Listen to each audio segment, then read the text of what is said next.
Greetings, golf addicts, and welcome to this week's edition of the Fantasy Golf Sommelier. I am your sommelier, your somm, if you will, Mr. Pat Perry from the Tour Junkies. Glad to be here. It's been a little bit, been a few weeks. I think the last one I did was at the Open Championship, and I didn't do any after that because the next week I didn't feel like it, and then the following week I was on vacation. So whatever.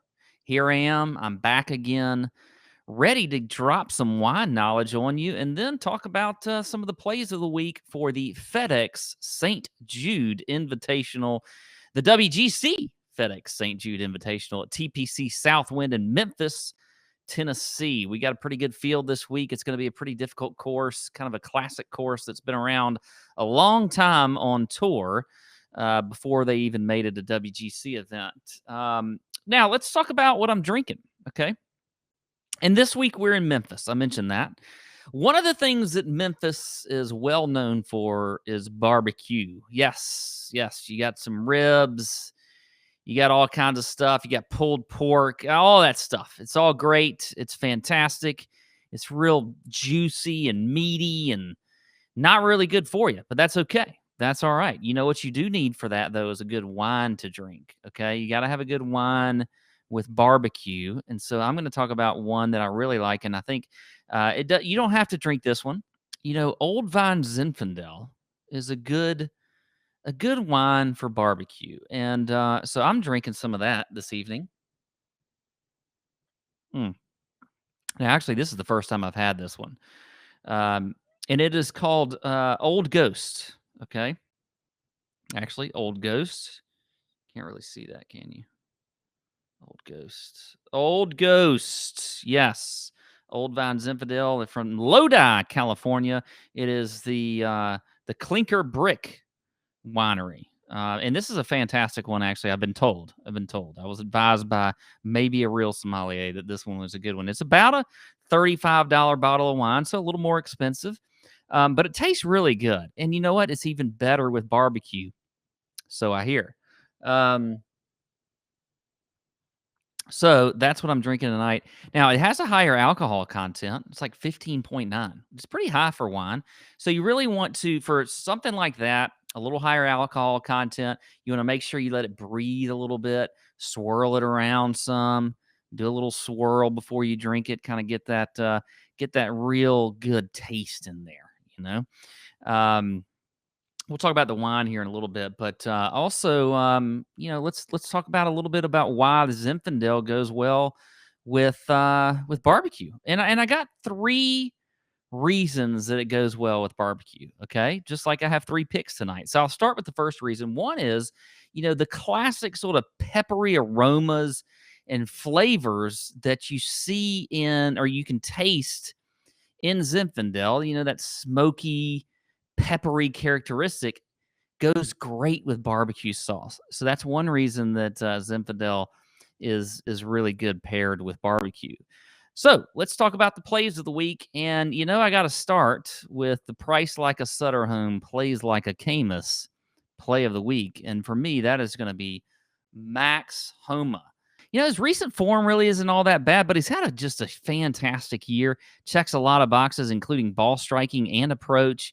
He's 11th in the field in par 4 scoring when you look at 450 to 500 yards. That's something I think you want to look at this week because guess what? There are 8 par 4s in that distance on this par 70 course. So I think that's important. Something to look at in your models or whatever. Just throw it in there, maybe take a look at that. And I think he's still flying under the radar when you look at ownership. I mean, less than 10% owned, for a guy that cheap in a field like this, who's played well all year long. I think Max Homa makes a lot of sense in GPP lineups at 6,700. I will give him 90 points. 90 points for Max Homa. All right. Let's move along here. The second reason that barbecue pairs well with Zinfandel is that, it's a heartier varietal, okay? It's got a high alcohol content. I mentioned that, okay? Typically has that higher alcohol content. And Zinfandel just loves meat. It loves meat. You don't have to worry about the wine kind of overpowering the food or the other way around, the meat overpowering the wine.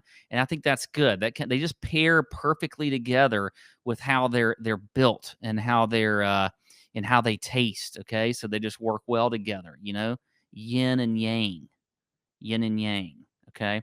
So I think that's good for the Zinfandel and barbecue. So that's the second reason there. A couple things I'm tasting with this wine, by the way, as I think about it and drink it a little bit more. It's got you can definitely tell it's got that higher alcohol content, and it's that heartier feel to it or taste to it. I'm tasting some brambleberry fruit aromas. Yeah, brambleberry. Bet you didn't even know that existed, but apparently it does. Got some anise, clove, exotic spice in there. It's yeah, very rich, ripe. It's got. You look at the color; it's a deep color. Um, just lavish, spicy aromas, mouth-filling chocolate and blackberry jam flavors. I'm not reading this at all. I mean, this coming to my mind. Okay. I'm feeling some dramatic cinnamon, vanilla, even some ginger notes. I mean, it's amazing. This is so good. Old Ghost, Clinker Brick Winery. All right, let's talk about the next play of the week.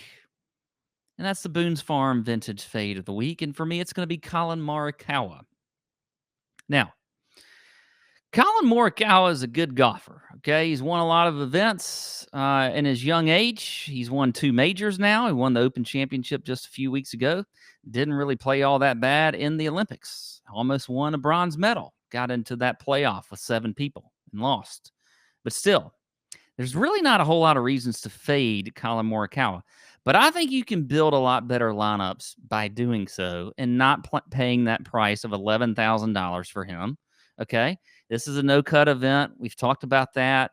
There's a lot of different things you can do. I think you can fade them. You can fade actually a lot of these over 10K guys if you want to, but I'll go ahead and fade the highest price guy in Morikawa and just create different lineups without him. I'm okay fading him. I will have 0% Colin Morikawa. And you know what? He's been traveling. Obviously, went straight from the Open Championship over into Tokyo for the Olympics, then back over here to Memphis. Probably came home, drank a little bit out of the claret jug, had some barbecue, maybe some Zinfandel. It was in the claret jug. I don't know.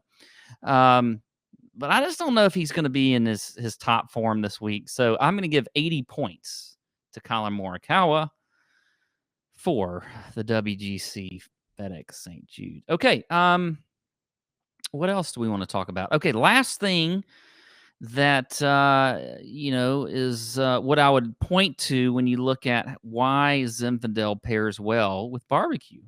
And one or 3 is the ripe fruit flavors in Zinfandel. They kind of, so you got these, really, abundant fruit flavors. I mean, you can taste them all when you're tasting the wine.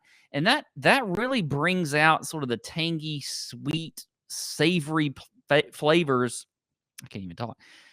Let's talk about it. Let's do this again. Okay. So let's talk about now the number 3 reason that barbecue really pairs well with Zinfandels, okay? And that's the real ripe fruit flavors, okay? I talked about some of the fruits that I was tasting. They're very ripe, They're like, and that means like they're just bursting with flavor in your mouth from this wine. And that complements well with the kind of tangy, sweet, savory flavors that you get with barbecue sauce, which is an important part of barbecue, okay? Not only is it the meat, but it's also the sauce, okay? And you got all different kinds of sauces out there. You got some that are more vinegar based, some are more mustard based, some are more, ketchup based or whatever. But, in the end, they all have a lot of savory flavors to them. And Zinfandel works perfectly with that. So I think that's another reason that if you're serving barbecue, whether or not you're getting it from somewhere else, you're in Memphis, You know, you're getting some from a famous Memphis joint, or you made it yourself with some great sauces that you have. I think Zinfandel pairs excellently with that. And so that is why I would highly recommend it. And you know what? This Old Ghost is some fantastic stuff. So now let's move on to the last play of the week, and that is the Pop the Cork play of the week. I'm going with Victor Hovland at 9,700. Going to give him 94 points. Look, folks, Victor Hovland is a very good golfer, okay? And he checks a lot of boxes. You look at he's number 4 in the field in ball striking, 12th in approach. He's 20th in the field in driving accuracy, which I like this week.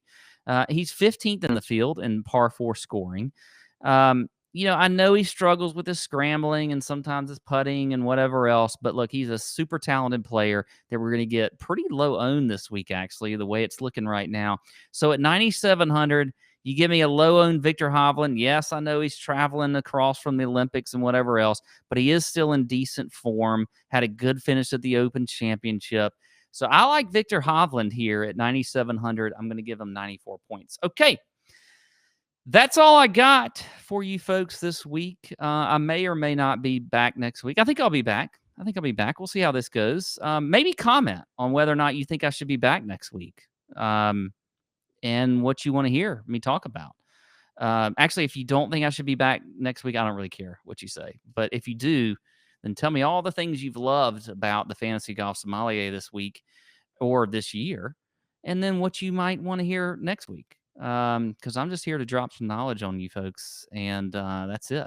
So there you go. Good luck this week with all your bets and your fantasy lineups for the WGC Fedex St. Jude. That's all I got. Out!